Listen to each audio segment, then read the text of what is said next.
我觉得应该有3坪，我觉得比我的考试院还大。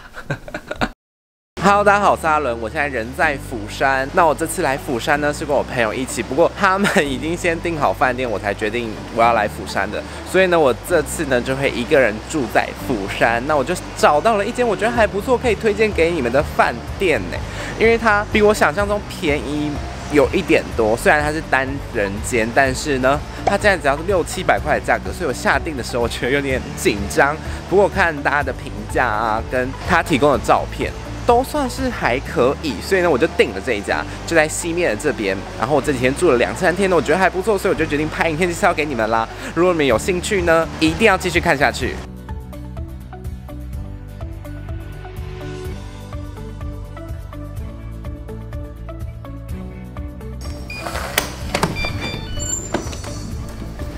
耶！我现在进到房间啦。那房间呢，是我已经住了2-3天之后的样子。所以有一点点乱，但是你刚进来的时候其实是整理好的。那首先呢，一进来之后，我原本以为它不会提供毛巾，但其实是有的。然后这边甚至还有一个镜子跟挂衣服的地方。整个的空间呢，比我印象中的青年旅馆跟那种单人间来的大很多欸。我的20寸行李箱，它打开放在这边，是完全可以来回走动，然后你不会觉得很拥挤，然后你也不会觉得太挡路，然后甚至我觉得29寸那种最大的行李箱啊，也完全可以放在这个空间里。你看这边还是很多空间，这里都是，这里的空间真的算蛮大的。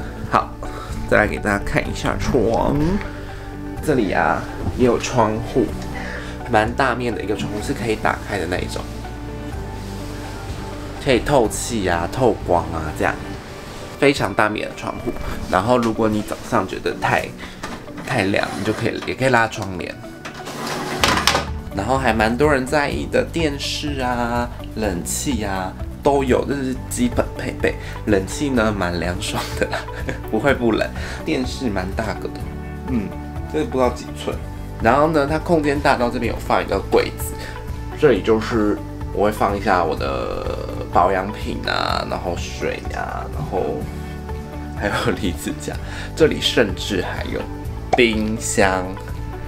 其实真的很少我自己印象中都要去公共的区域才会有冰箱这类的东西，因为毕竟它就是一个青年旅馆，所以不太会有。然后整个空间是很大很大的，从这里看的话，超级大，我觉得应该有3坪，我觉得比我的考试院还大，超级夸张，比我之前住的考试院还大你看多爽！这边的空间是完全可以再多放很多东西的，因为我这次是来4天3夜，所以呢，我只有带一些基本的衣服而已。我是从首尔来釜山嘛，所以东西就再少一点点。好，再来我们去看厕所。厕所也比我想象中的大间一点点，因为我原本以为它是做那种狭长型的，因为其实蛮多房间会做那种狭长型的，但其实它跟一般住家的厕所没有什么太大的不一样，是大的，整个空间是可以容纳我可以在里面旋转。它还有附洗发精、沐浴乳跟那个润发精，有一点难用，但是勉勉强强还可以，对。然后它这里有架子啊，就是它整个空间是大的，我觉得我是意外的，大到一个以600-700块的价格，我会觉得真的很便宜。厕所的镜子也很大。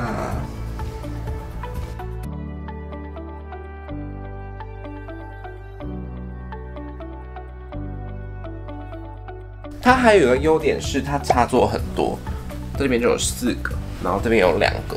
我自己是在另外带延长线，带了一条延长线，然后插我的充电的东西。插座真的是需要多，因为现代人大家都很喜欢什么手机啊、行动电源、相机啊，都需要插座。我有遇过那种只有1-2个的，就超级不够用。因为通常如果去什么胶囊的话，它只会给你可能2个，这边就有蛮多的，就是有6个，所以我觉得这也是它加分的地方。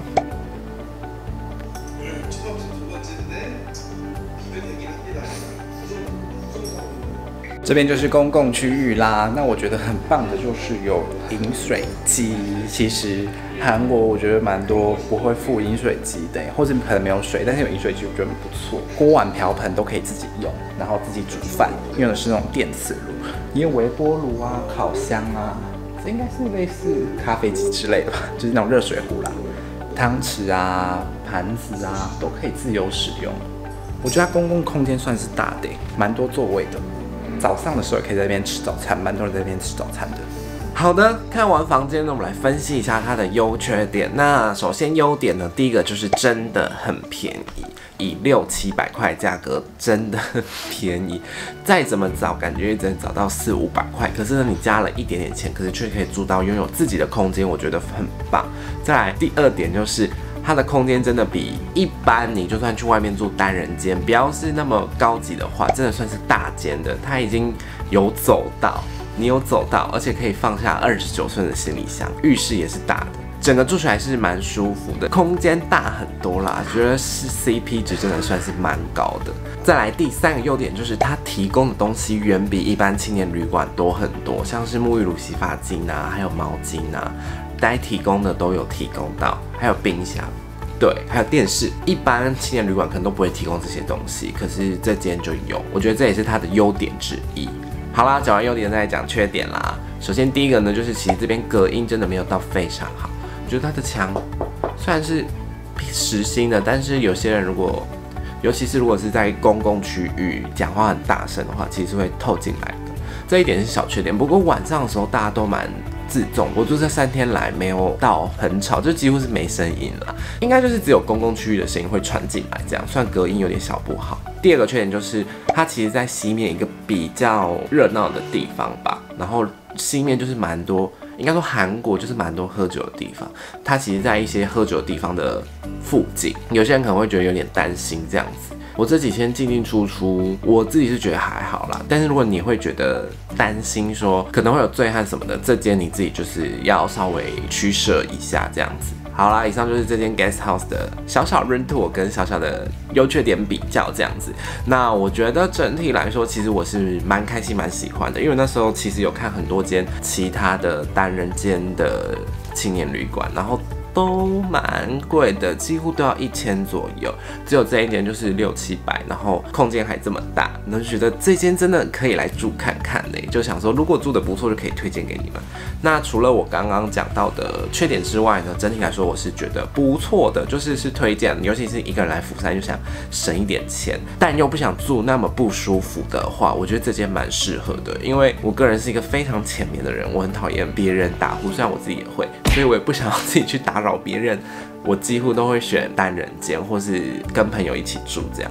那如果是一个人想来釜山玩的话，我真的蛮推荐的，而且住在西面也很方便哦。好啦，那今天的影片就到这边啦。如果你喜欢的影片，记得帮我按喜欢并且订阅我频道，我会把所有的资讯都放在资讯栏。如果你有兴趣的话，一定要记得点开哦。那就这样啦，谢谢大家，拜拜。